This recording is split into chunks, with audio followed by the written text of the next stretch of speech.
अस्सलाम वालेकुम my YouTube family, welcome back to सब ब्लॉग बाय सभी जाफरी। कैसे हैं आप सब लोग? भी उम्मीद करती हूँ आप सब ठीक ठाक होंगे। मैं भी बहुत ठीक ठाक हूँ और एक बार फिर बहुत ज़बरदस्त व्लॉग लेकर हाजिर हूँ। और आज का व्लॉग मैं स्टार्ट कर रही हूँ जैसे कि मैंने आप लोगों को दिखाया कि सुबह 6:30 से मैं उठ गई थी, यानी सुबह सुबह 6:30 को, वो भी इतवार वाले दिन, क्योंकि आज इसमें मैंने दिखाना है अपना संडे का रूटीन। ऑब्वियसली जो अमूमन ये मेरा संडे का रूटीन नहीं होता, लेकिन लास्ट संडे का रूटीन मैंने आप लोगों के साथ शेयर किया है। और साथ साथ रूटीन के अंदर मैंने अपना मॉर्निंग संडे रूटीन मैंने आप लोगों के साथ शेयर किया, क्योंकि आज मैंने जो है वो ब्रेकफास्ट थ्रो किया था। और आज साथ साथ मैंने एक सेलिब्रेशन भी सेलिब्रेट करनी है, वो मैं आप लोगों को आगे जाके बताऊंगी कि वो किस चीज़ की सिल्वर जुबली सेलिब्रेशन है। क्योंकि मैंने अभी आप लोगों को टाइटल में सिर्फ लिखा हुआ है कि सिल्वर जुबली सेलिब्रेशन, लेकिन किस चीज़ की है, किसकी है, तो ये मैं आपको आगे जाके बताऊंगी कि किस चीज़ की है। फ़िलहाल यहाँ मैं सुबह 6:30 बजे उठ गई थी, जो कि बहुत बहुत ज़्यादा मुश्किल था, वो भी इतवार वाले दिन। क्योंकि अमूमन इतवार वाले दिन मैं 11 बजे से या 12 बजे से पहले नहीं उठती, क्योंकि मैं संडे को एंजॉय करती हूँ।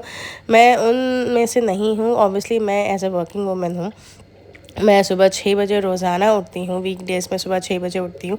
लेकिन सैटरडे और संडे मेरे लिए बहुत अहम होते हैं अपनी नींद के लिए, क्योंकि मैं अपनी नींद जो है हर हालत सैटरडे संडे को, इवन मेरी आँख भी अगर खुल जाती है तो मैं सैटरडे संडे को आराम से लेटी रहती हूँ बिस्तर पे। तो बहरहाल, अब चाहे आप इसको लेज़ीनेस कहें या कुछ भी कह रहे हैं, बहरहाल उसके बाद उठ के मैंने किए थे कपड़े प्रेस अपने और बच्चों के। अच्छा, 2 छोटों के बस मुझे करने होते हैं, बड़े वाले तो खुद कर लेते हैं। तो बहरहाल प्रेस करने के बाद उसके बाद मैं आई थी किचन में, क्योंकि सुबह सुबह मैं आ गई थी किचन। सुबह सुबह सोचा मैं ब्रेकफास्ट बना रही थी संडे का। अच्छा, मैं इसलिए आप लोगों को, ऑब्वियसली सारी ख़वातीन बनाती हैं संडे का ब्रेकफास्ट, लेकिन मैं इतनी सुबह कभी भी मैंने ब्रेकफास्ट नहीं बनाया संडे का ख़ास तौर पर, और वो भी इतना हैवी। तो यहाँ मैंने रात को चढ़ा दी थी नहारी, गल गई थी नहारी, तो थोड़ी सी कनी रह गई थी। तो बस मैंने सोचा था कि मैं ये हल्की आंच में इसको रख दूँगी, और जब तक ब्रेकफास्ट का टाइम होगा, यानी 11 बजे का इनविटेशन था, तो जब तक तो नहारी फ़ाइनल हो जाएगी। अच्छा, यहाँ पे ठंडी थी नहारी, तो मैंने उस ठंडी नहारी के दौरान ही मैं जो है ना, हमेशा गूदा जो है वो नलियों से निकाल देती हूँ, ताकि नहारी की शक्ल बहुत अच्छी आए और रंगत भी बहुत अच्छी आए।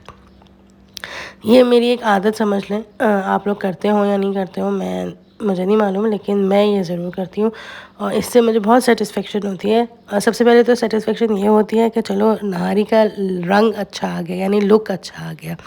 टेस्ट अच्छा हो या ना हो लेकिन रंग बहुत अच्छा है, लेकिन नो डाउट नहारी का टेस्ट भी बहुत मज़े का था। तो बहरहाल यहाँ मैंने सारा गूदा निकाल लिया था, और उसके बाद थोड़ी देर के बाद जब 1 घंटे या 1.5 घंटे मैंने हल्की आंच में इसको रखा, तो पूरी अच्छी तरीके से ये टेंडराइज्ड हो गई थी। और उसके बाद मैंने इसके अंदर डाला आटा। बहुत से लोग कॉर्नफ्लावर भी डालते हैं, लेकिन मैं इसके अंदर भुना हुआ आटा डालती हूँ, और इतना ऐसा डालती हूँ कि बहुत ज़्यादा आटा भी ना हो और बहुत कम आटा भी ना हो, यानी उसकी कंसिस्टेंसी नहारी की मैं देखती रहती हूँ। साथ साथ जब डालती रहती हूँ तो साथ साथ मैं नहारी की कंसिस्टेंसी देखती रहती हूँ कि मुझे कितनी गाढ़ी चाहिए। मैं बहुत ज़्यादा गाढ़ी भी नहीं बनाती कि टेस्ट ही ख़राब हो जाए नहारी का। और जब आप आटा गूँधें ना, तो फ़ौरन चूल्हा नहीं बंद करिए, ऑब्वियसली उसको पकाइए ताकि आटे की कच्चाहट जो है वो ख़त्म हो जाए। तो इस तरीके से मेरी नहारी भी डन हो गई थी, और फिर एट लास्ट मैंने इसको भगार भी दिया था नहारी को, तो बहुत अच्छी रंगत और बहुत अच्छा टेस्ट आ गया था।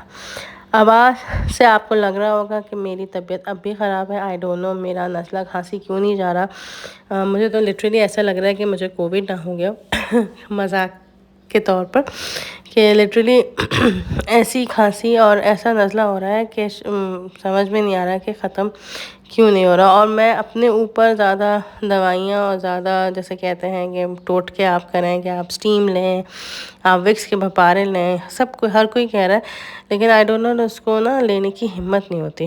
तो बहरहाल दुआ करिएगा कि बस मेरी साथ साथ तबीयत भी सही हो जाए। और साथ साथ उन को मैं ये थैंक यू करती हूँ जो लोग मेरे ब्लॉग्स देख रहे हैं, आगे आगे सब्सक्राइब भी करें, thank you so much for that.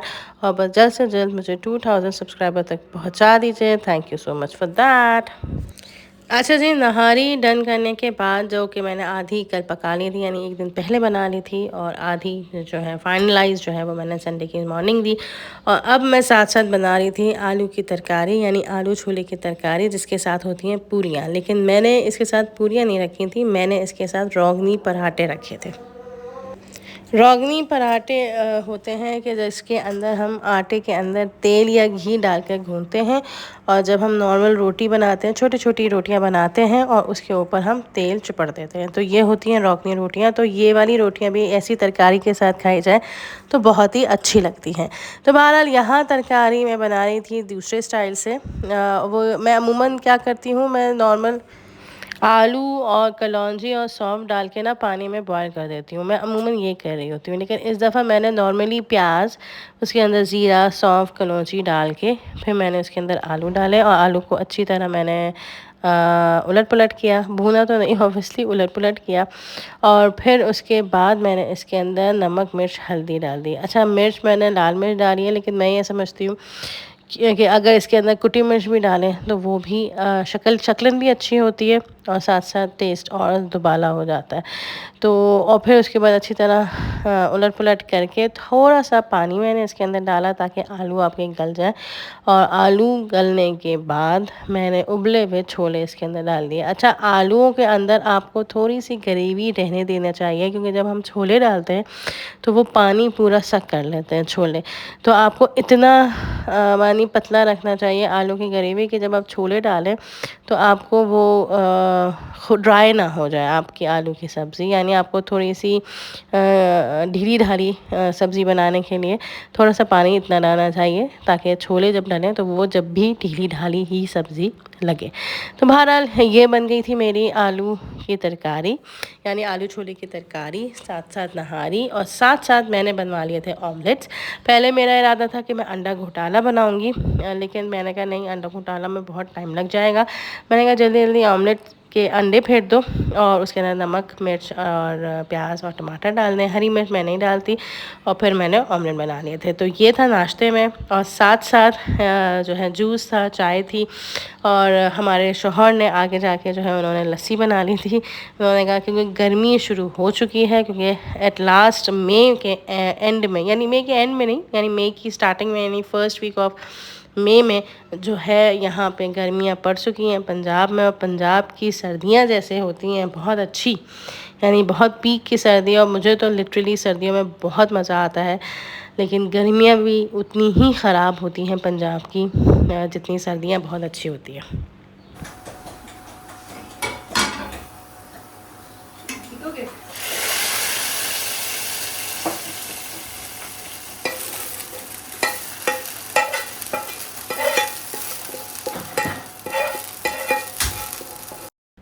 तो यहाँ पे हो गई थी नहारी भी, भगार, और साथ साथ मेरे छोले भी बन गए थे। और अब इसके बाद आई थी बारी डाइनिंग टेबल को डेकोर करने की। साथ साथ मैंने अपनी मेड्स भी बुला ली थी। मेड्स मेरी माशाल्लाह माशाल्लाह माशाल्लाह से बहुत अच्छी हैं दोनों, चाहे वो किचन की हों चाहे वो घर की हों।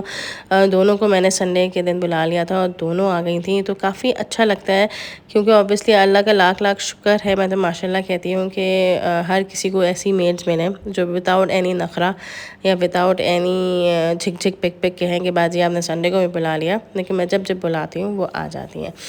तो साथ साथ घर भी सिमट रहा था, लेकिन यहाँ डाइनिंग टेबल मैंने सोचा कि मैं अच्छी तरह डेकोर करूँ। अच्छा, ज़्यादा मेरे पास था नहीं, क्योंकि अभी जैसे कि आप लोगों ने देखा कि मैंने रमज़ान का सारा डेकोर उठा के अंदर सूटकेस के अंदर बंद करके रख दिया था, तो मेरे अंदर इतनी हिम्मत नहीं थी कि मैं अब दोबारा सूटकेस खोलूँ, दोबारा उसमें से डेकोर निकालूँ। थोड़ा बहुत डेकोर मेरा बाहर भी रहता है कि अगर इमरजेंसी यानी इमीडिएटली आपका कोई फंक्शन हो जाए तो आप थोड़ा बहुत डेकोर निकाल के आप डेकोर कर सकती हैं। तो जो जो डेकोर मेरे पास बाहर रखा हुआ था उसी से मैंने डाइनिंग टेबल अपनी डेकोर कर ली थी। और ऑब्वियसली मैंने थीम नॉर्मली जो मैंने सोचा हुआ था कि वाइट एंड सिल्वर का थीम दे दूँगी, तो वो मैंने दे दी थी, साथ साथ मैट्स बिछा दिए थे और कैंडल्स मैंने फ़िलहाल यहाँ 2 रख दी थी। मैं कहा दोनों में से देखेंगे कि उस वक्त क्या अच्छा लगेगा, वो मैं रखूँगी और जो अच्छी नहीं लगेगी वो मैं नहीं रखूँगी। अच्छा, साथ साथ ये जो फेरी लाइट जो हैं आप समझ लें, ये निकली हुई थी एक अलग शेप की, एक आध रखी हुई थी बाहर, इसी वजह से मैंने बाहर रखी हुई थी कि आपका कभी भी कोई भी फंक्शन आ जाए, कोई भी अचानक वाला एक ओकेजन आ जाए, तो फिर आप एक दो फेरी लाइट्स निकाल के इस तरह डाइनिंग टेबल पे या वॉल पे अच्छी तरह लगा के आप इसको डेकोर कर सकें। तो बहरहाल यहाँ मेरी हो गई थी डाइनिंग टेबल भी डन। बहुत सिंपल सी डेकोर किया था, ज़्यादा मैंने ओवर या ज़्यादा बहुत ही हैवी डेकोर नहीं किया था, बहुत लाइट एंड सिंपल दिया था क्योंकि सिंपल ब्रेकफास्ट था। और ब्रेकफास्ट के लिहाज से मैं ये समझती हूँ कि आई थिंक सही था। कमेंट बॉक्स में लिख के बताइएगा कि आपको मेरी ये वाली डाइनिंग टेबल का डेकोर कैसा लगा। तो यहाँ पे मैं केक की सेटिंग करी थी। केक के लिए मैंने निकाला था प्लेटर पर्पल कलर का, और मेरे पास लिटरली एक केक का वो नहीं है, मेरे पास डिश। मैं आगे जाके केक की एक डिश भी लेकर आऊँगी, हमेशा सोचती हूँ कि मैं लेकर आऊँगी और फिर मैं बाद में भूल जाती हूँ। तो यहाँ बन गई थी लस्सी, हमारे शौहर ने यहाँ बना दी थी लस्सी, साथ साथ बन गई थी आपके शरबत भी बन गया था। डन, क्या शक्ल है। माय सब्जी इज डन। इसके अंदर मुझे डालना है पानी। लस्सी इज ऑल्सो डन। हाँ हाँ, बन गया। और इसको भी ऐसे ही रख दो। अब आ गया था वक्त डिश आउट करने का। सारी चीज़ें, जितनी भी चीज़ें मैंने बनाई थी, ऑमलेट्स और नहारी एंड अपना आलू की तरकारी, साथ साथ मैंने रोगनी पराठे भी बनवाए थे और साथ साथ मैंने नान भी मंगवाई थी क्योंकि बहुत से लोग नहारी के साथ पराठे नहीं खाते। तो मैंने कहा चलो मैं नान भी मंगवा लूँ, यानी दोनों मैंने मंगवाए हुए थे। और ऑब्वियसली मेरा बिल्कुल इरादा नहीं था ऑमलेट बनाने का, लेकिन अल्लाह का लाख लाख शुक्र है मैंने ऑमलेट बना दिया। और ज़्यादातर लोगों ने फोकस यानी नहारी पे तो किया ही किया, लेकिन ज़्यादातर उसके बाद जो फोकस किया वो ऑमलेट पे फोकस किया क्योंकि मेरा ऑमलेट ख़त्म हो चुका था। तो लिटरली बहुत अच्छा नाश्ता हो गया था। हाँ, बच्चे थोड़े से ढीले ढाले पड़े हुए थे, इसलिए क्योंकि संडे था। संडे को मैंने सबको ही उठा दिया था क्योंकि ब्रेकफास्ट करवाना मेरे लिए थोड़ा बहुत मुश्किल होता है, मेरे लिए खुद के लिए ऑब्वियसली और साथ साथ बच्चों के लिए भी, क्योंकि बच्चे भी नहीं उठ पाते क्योंकि सैटरडे नाइट बच्चे एंजॉय करते हैं, पूरी रात जागते हैं, तो इसकी वजह से सुबह उठना थोड़ा सा मुश्किल होता है। ये आ गया था केक, और मज़े की बात ये कि लाहौर में भी खुल गई है पाई इन द स्काई। ये मुझे इतनी ज़्यादा खुशी हो रही है क्योंकि obviously pi in the sky जो लाहौर की जितनी भी बेकर्स हैं उनको बहुत टफ कंपटीशन देगा। तो बहरहाल ये था केक सिल्वर जुबली सेलिब्रेशन। अब मैं आपको बताती हूँ कि मैंने सिल्वर जुबली सेलिब्रेशन किस चीज़ की। तो माशाल्लाह माशाल्लाह माशाल्लाह आप सब लोगों के भाई यानी जो मेरे हस्बैंड हैं उनको 25 साल माशाल्लाह से कंप्लीट हो गए हैं उनकी कंपनी में। तो उनके बॉसेस भी आए हुए थे जो कि हमारे लिए बिल्कुल फैमिली हैं। मैं उनको एज अ बॉस नहीं कहती, ना समझती हूँ, वो मेरे लिए बड़े भाई हैं दोनों के दोनों। तो वो भी आए हुए थे, तो हमने सोचा उनके साथ हम लोग केक कटिंग कर लें। Happy silver jubilee celebration. तो ये थी सेलिब्रेशन और सब ने बहुत खुशी खुशी पार्टिसिपेट लिया। और माशाल्लाह माशाल्लाह से बस आप लोगों की अब दुआएं चाहिए कि जिस तरह 25 साल पूरे हों इस तरह और भी साल पूरे हों। और ये थी मेरी ब्रेकफास्ट की टेबल जिसमें थे नहारी, ऑमलेट और साथ साथ मैंने तरबूज भी रख दिया था क्योंकि बहुत रिफ़्रेशिंग होता है सुबह सुबह। और फिर उसके बाद चाय और उसके बाद साथ केक। तो बहरहाल ये था मेरा आज का व्लॉग। आई होप आप लोगों को मेरा व्लॉग पसंद आया होगा। So please do subscribe my channel, hit the bell icon and like and share it. दुआ में याद रखिएगा। इंशाल्लाह बहुत जल्द आपसे नेक्स्ट व्लॉग में मिलती हूँ। टिल देन अल्लाह हाफिज़।